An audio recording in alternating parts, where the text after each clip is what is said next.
徛台湾看世界，来看英国的女王伊丽莎白二世9月初8往生。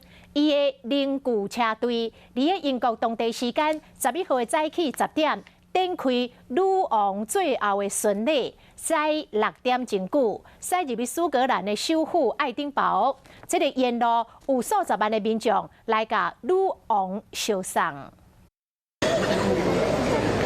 大家点点啊伫遐等。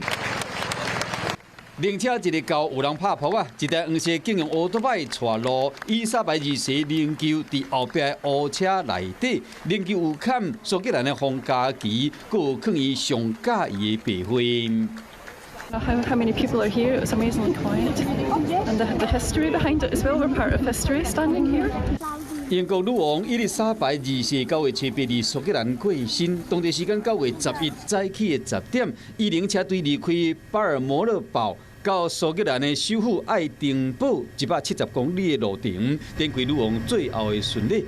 有真个民众目送女王最后一程。A 6-hour journey. Look at this.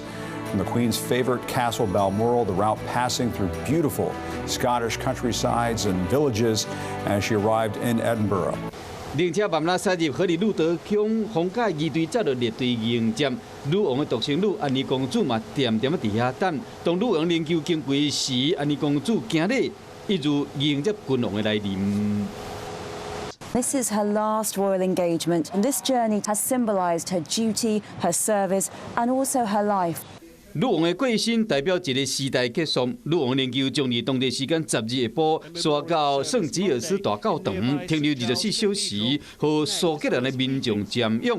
新英王查尔斯3世加其他王室成员嘛前往守灵。13下晡，女王灵柩将一路空运的方式离开爱丁堡，飞到伦敦，移灵到白金汉宫。第二天，查尔斯国王将带王室成员一路护送刷到西敏宫停灵。9月15到18，全面开放民众悼念，一直到19举行国葬。Hello， 大家好，我是乃瑜，要教给大家2个任务。第一个，华视新闻的脸书专页，你按赞了吗？还有华视新闻的 YouTube 频道，赶紧订阅起来，还要记得按赞，开启小铃铛哦。